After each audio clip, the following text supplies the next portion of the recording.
Welcome back to the class.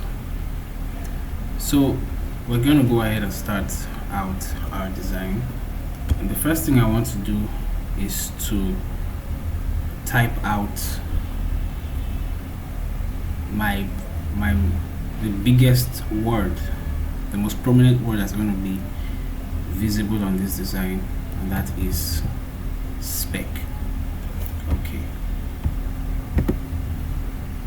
so I'm going to just go ahead and let me do what I just did right now so that you can follow through. I'm going to drag this spec layer. You can see that it's above our image right now.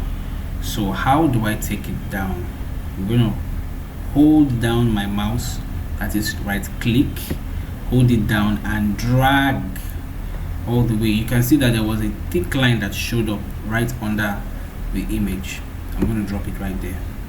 Okay, so that means I have positioned the image behind I position my font, my type, that's my font, behind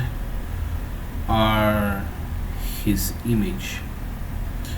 Okay, so just before I dive right into the design properly, let me introduce you to typefaces, what we call fonts, right?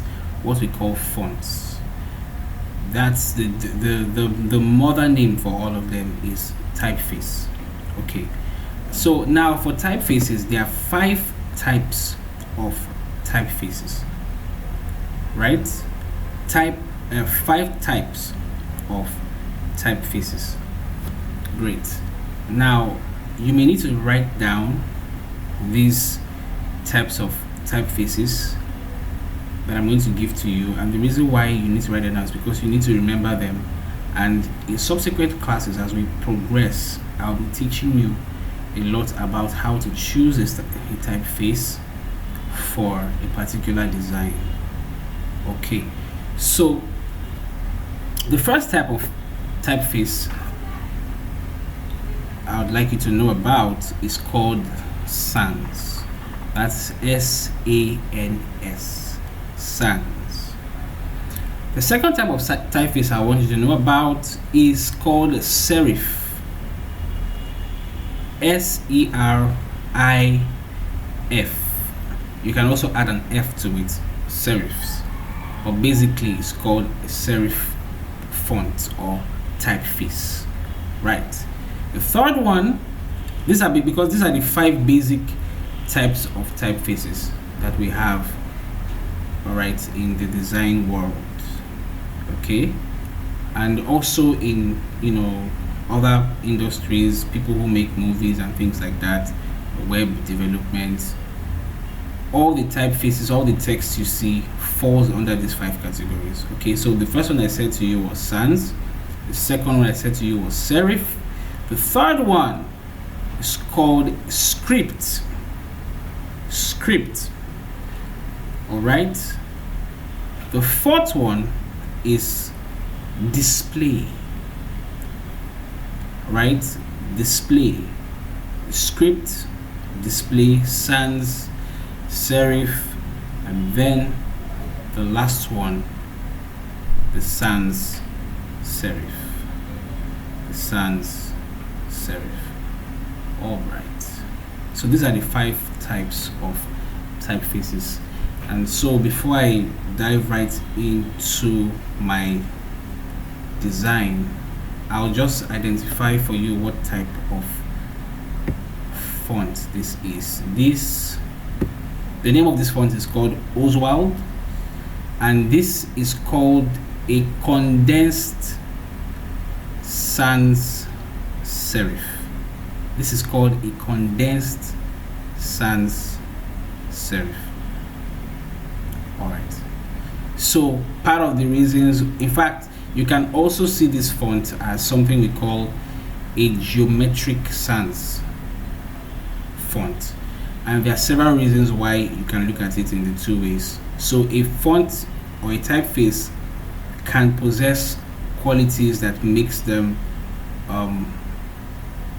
let's use the word multi-purpose, so to speak, or have multiple features. Why I call this a geometric sans is because if you look closely, let me zoom in so you can see this very, very clearly.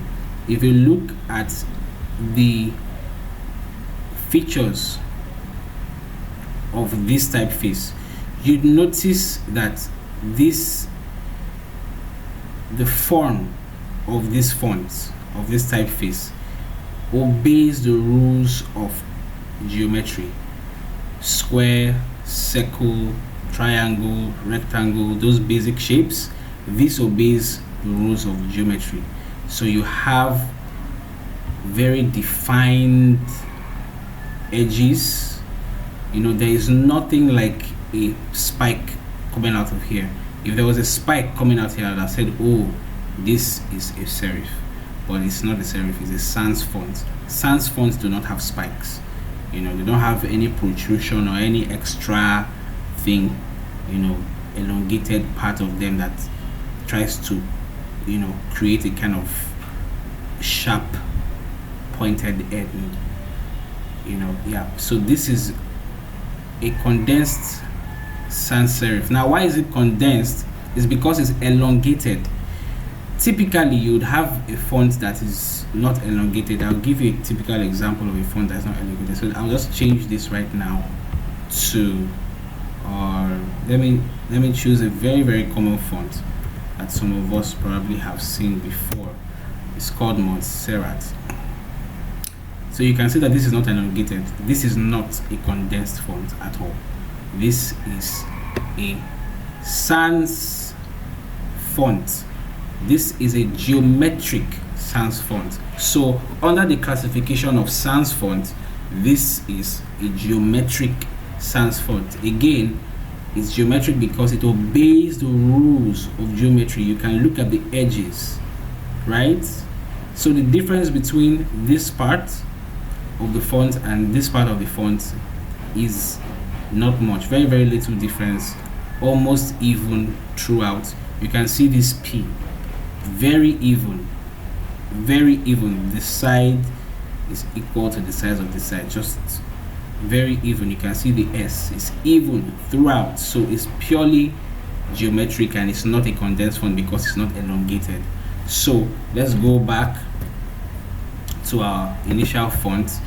You can see why I said this is condensed. It's elongated, but it's also a geometric sans font. At the same time, this is also a sans serif, and the reason why I called it a sans serif, basically a sans serif font possesses serif features, and basically what a serif is, like I said earlier, are those extra pointed ends.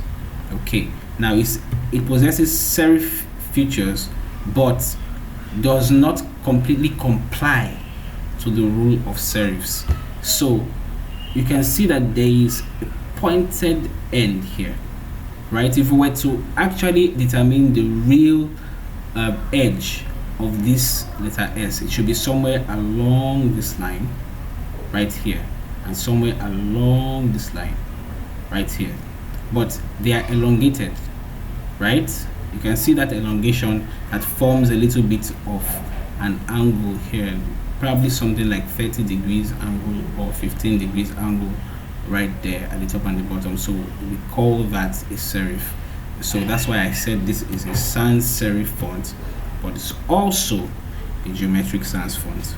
All right, so more on that in subsequent classes, where we get to teach you all about typefaces so you can get a hang of it.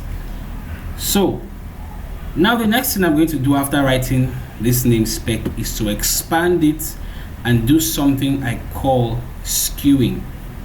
Okay, so let me skew it first. So let's do that together. So the first thing I'm going to do is to transform this, Control T, write that. Now I'm going to hold three keys together. Look at your screen, you will see the keys I'm holding. I'm going to hold Shift, Control, Alt together, and then I'm going to do this. So the moment I hit those three keys, you saw what happened. You saw that an icon showed up. So I'm holding Shift and Control right now.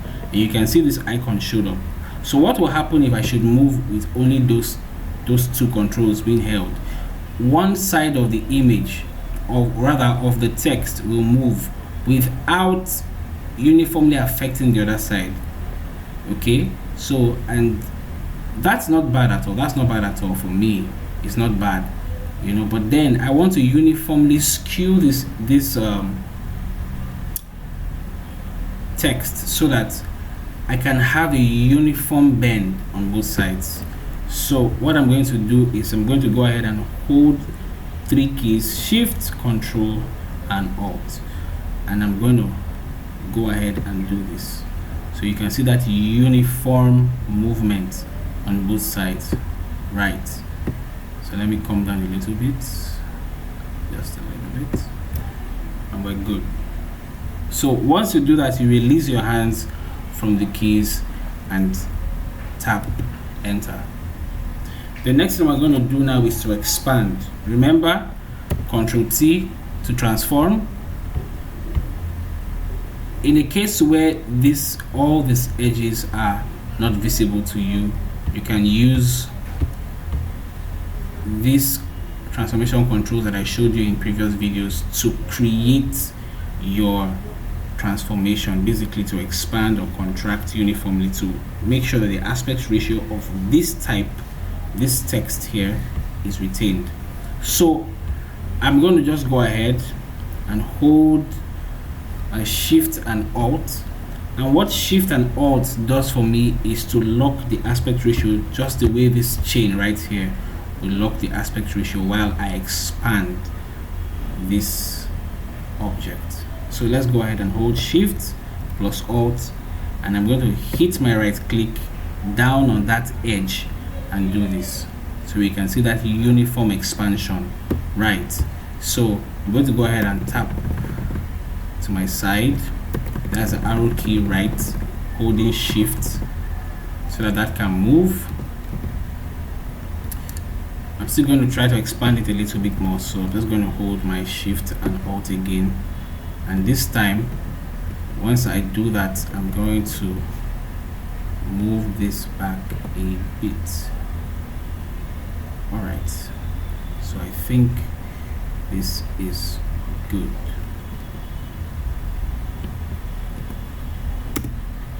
Great. So yeah, we've done the first step in creating this poster. It's already looking nice, right? I can feel the vibes. It's already looking nice, and you can see that beautiful thing we did when we were cropping the image. Did you notice how his glasses allows us to see through right at the edge? So you know, that's one of the beautiful things about cropping the picture properly. You want to be sure that every element is properly taken care of.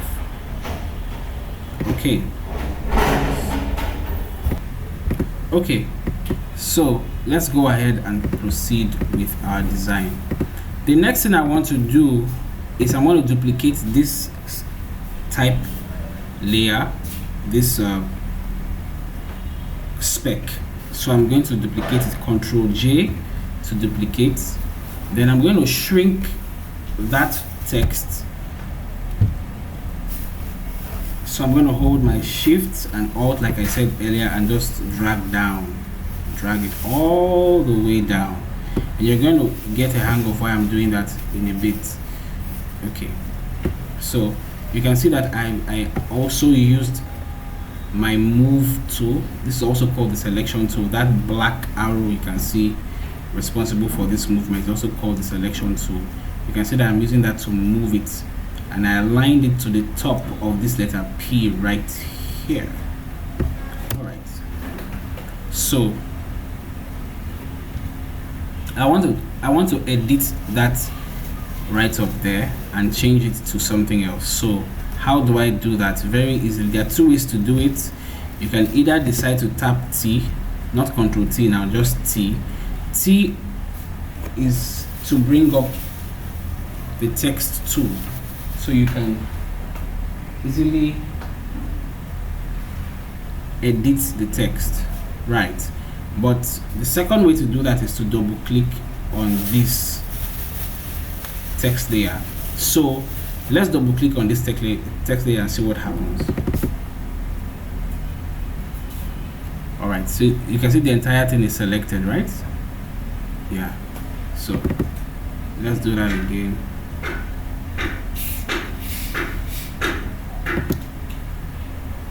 Sorry about that.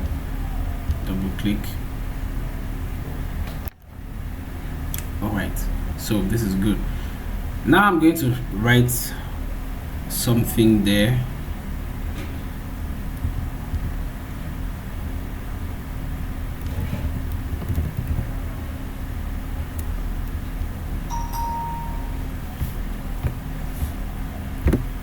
Right, so you can see I've written, I want to write celebrating, okay, but my L on my keyboard is not really working well, so I'm just going to go ahead and bring out my on-screen keyboard right here, and so that I can type my letter L into that. Okay, celebrating a spec. Great. So once I'm done typing that out, once you're done typing that out, you can just go ahead and click on this good sign here. You know, the way your teacher would in school would have marked your book and say, oh, you did this well, or your exam script. So just go ahead and click this, and then you're good. Once that happens, you will see that the name is affected immediately on the layer. And then the second way you can do this, that is to conclude the typefaces, to just go ahead and click on the move tool right here on Photoshop. So I'm just going to go ahead and click on this good sign. All right, so I want to shrink this down because I can see it's going out of my work area. So I'm just going to select that layer, Ctrl T to transform. And then I'm going to just hold Shift and bring that down. So I'm holding Shift alone, and I brought that down. So once you're done, just tap Enter. Okay. So I want to do a little bit of something. Yes, I want to space out this type, right? I want to space out my text because you know, one important thing about graphic design and working with text typefaces is spacing, line spacing on the horizontal or vertical axis. So I'm going to set my spacing to 0. You see that it's going to make it spaced out a bit, so let's take it up a bit to 25, and then I'm going to now do my transformation one more time, and then bring all that down to sit at the edge of the letter E and P. So I'll take that up a bit, and I think I like this. Okay, so celebrating a what? Spec. Great. So I'm just going to go ahead and hit these two layers, hold Shift and tap arrow down twice. That's good. So you can see the reason why we had to get the head details initially. You can, if you look right here at the edge of his hair, you can see how beautiful those details of the hair sits with this font. You can see how beautifully it sits. This is a black background, but yet, you know, black backgrounds are one of the easiest way to know if your cropping is good or not, because they will expose some details. Also white backgrounds. Okay, so yeah, so in the next video we're going to proceed with this design and then begin to come to the finishing stages of this birthday poster. Stay tuned. Thank you for watching.